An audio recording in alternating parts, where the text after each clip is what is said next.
Ladies and gentlemen, we're back. Hit that like button, subscribe, OUE. Let's start this thing out with some new topics. The first one, is it time for the Atlanta Falcons to fire Dan Quinn? Going off the past, 3-4 seasons, you've been going down instead of up, or even They've been 16-16 since the Super Bowl. 16. Yeah, you're in the middle of the road. That ain't good. Yeah, maybe. I mean, especially when you look at the talent that you supposed to have on that team. Like, you got a great wide receiver. I think you got wide receiver going down the list from 1 to 2 and 3. I think, because I like Mohamed Sanu. I like Calvin Ridley. And the tight end is pretty okay. Yeah, he no, pretty good. Westcott can play too, Hardy. And I don't know about that one. He all right. He like that Harry Douglas to me. But Harry Douglas was actually a starter. He's not. Yeah, because he couldn't ever perform. It was a couple seasons before y'all got Sanu and Calvin Ridley. He was but what he is, he's that third down guy. Now, he ain't Ridley guy like that, but he would make some plays for the Falcons, especially in that Super Bowl year. He was getting a lot of third down catches. He just ain't a guy you can throw out there and have him out there as a number 2 or a number 3. But he played the position that he's supposed to play, the number 4 receiver. I guess. But now, and then the offensive line is abysmal. Like, y'all had a better offensive line a couple seasons ago. Yeah, even before then, y'all had a better offensive line. I don't know what happened this season. Now, I understand y'all drafted a couple, this season and last season. I know y'all drafted a couple offensive linemen this season. Mm-hmm. Defensively, y'all been hit and miss. Yeah. Because you hit on Grady Jarrett, you kind of missed on Vic Beasley. Yeah. You hit on Zach. I said, what did I say at the time? I said if the Falcons were going to draft Vic Beasley, they need to hire Rex Ryan instead of hiring Dan Quinn. And the reason why Vic Beasley in Clemson played in a 3-4 defense where he played similar to Von Miller on the outside linebacker. That's what he did. The Falcons tried to draft him and put him in draft him and put him in a 4-3 defense with him being a defensive end, and he too small. He's going to get ate up by those linemen trying to be down in the 3-point stand. He need to be up so he can run and use his speed and hands to get around the offensive lineman. And the Falcon made that mistake. Mm-hmm. And what was it? Yeah. I think you missed both times. He with True Fun. I think y'all drafted True Fun and Alfred in the same draft. Yeah, first and second round pick. And I know people like True Fun. Like, it just to me they didn't ever throw to his side.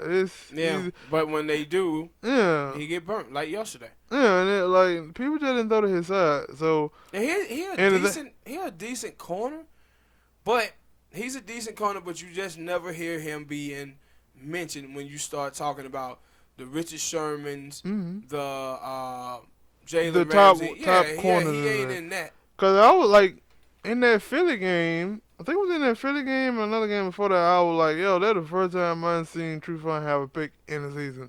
Yeah. Cause I ain't seen him have one. Yeah. You know probably since he got in the league. You know who he was?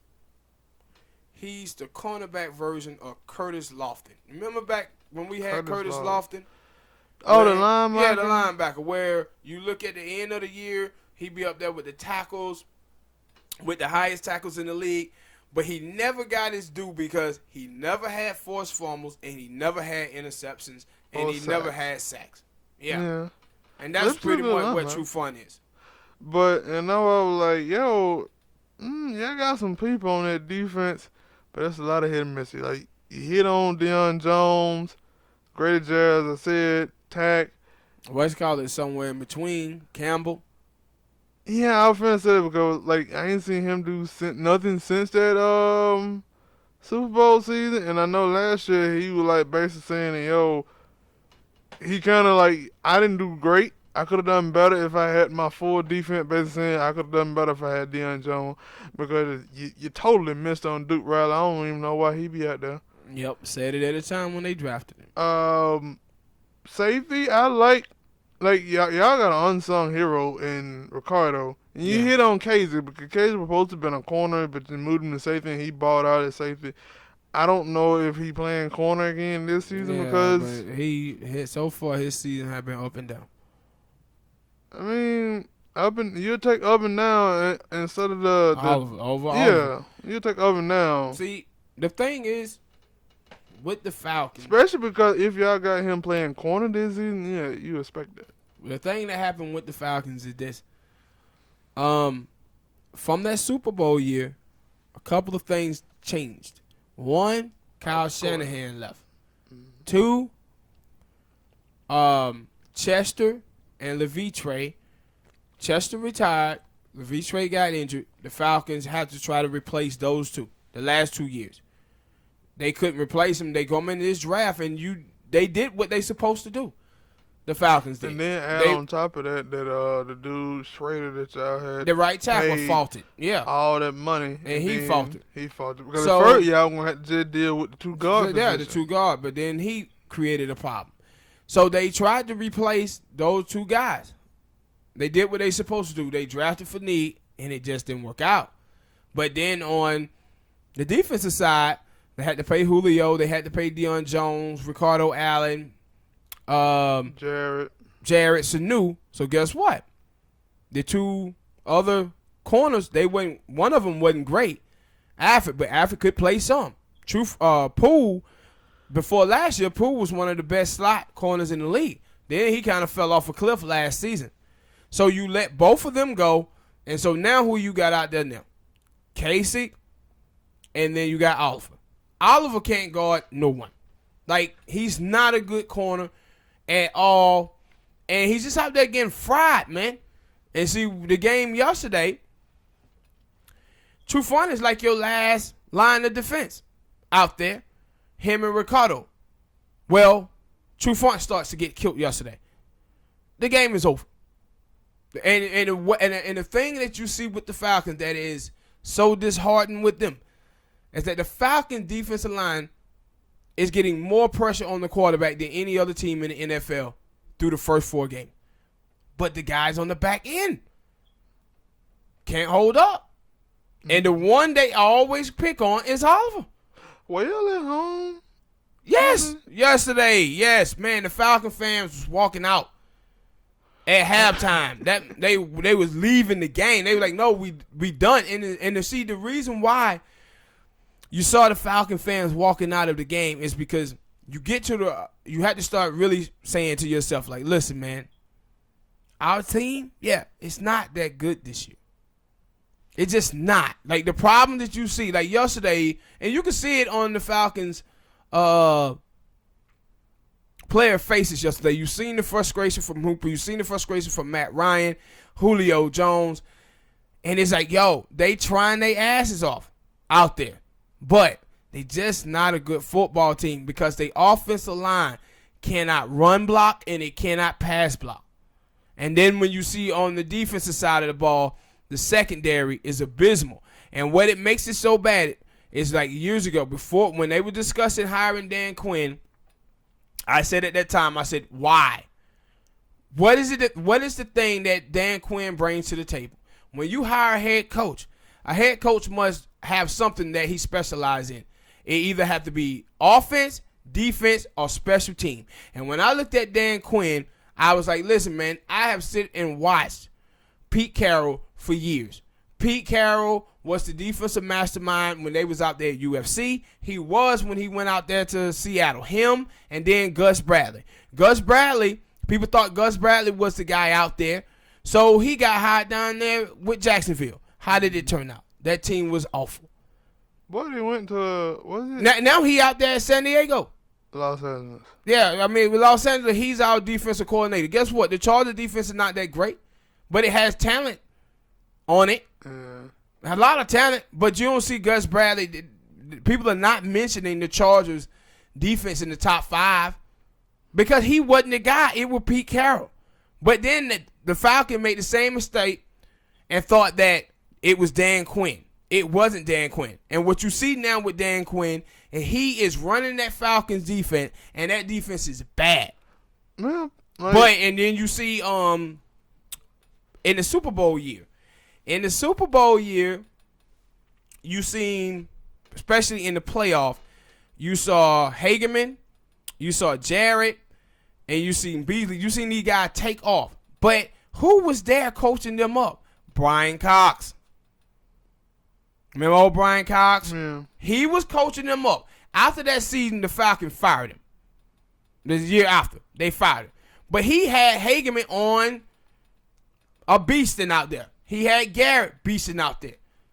But the Falcons got rid of him. And the thing is, I say about the Falcons, and any other Falcon fans out there, they see this. The Falcons made a mistake. And the mistake that the Falcons have made is that the Falcons brought back in Mike Mularkey. When Mike Mularkey was with the Atlanta Falcons, when Well, yeah, offensive coordinator. Yeah, he was our offensive coordinator when Matt Ryan got drafted. If you watch then, it was dink and dunk passes depending on Roddy White and Michael Turner to lead that team. And then didn't let Matt Ryan really throw the ball down the field. Then he leaves, and I think he went to Tennessee and got a head coaching job there. Yeah. Tennessee was awful. But then, who was the other problem that we had in Atlanta that's on our team now? Greg Knapp. That's the dude that T.O. was on the sideline ready to choke. For good reason. Yeah. Because he's not a great coach. Now, he the Matt Ryan quarterback coach now. They brought all of the guys who have failed Atlanta in the past and brought them back in the house.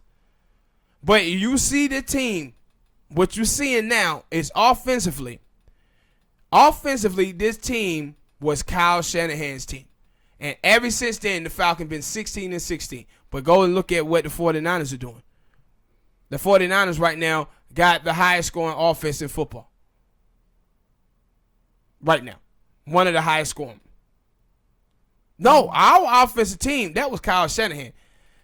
Since he left, we had 2 offensive coordinators, and shit is going bad. But my thing is, I can't blame those 2 offensive coordinators. I'm looking at the head coach, and I'm saying, Dan Quinn, what is it that you bring to the table for this football team? Because it ain't offense, it ain't defense, and it ain't special team. You pretty much telling me Dan Quinn got this job to call timeouts and tell the team when to go for it on 4th down.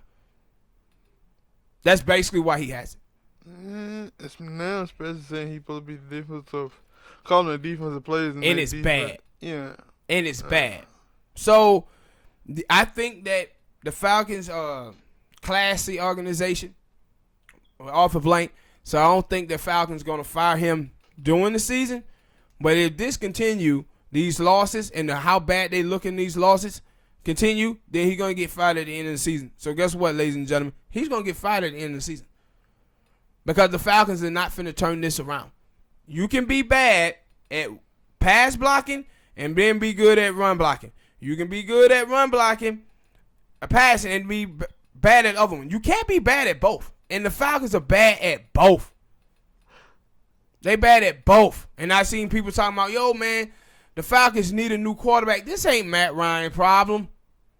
This ain't Matt Ryan's problem. I know yesterday he had the fumble. He held the ball too long on the fumble, and then on the 2 4th down plays, he held the ball and then threw it.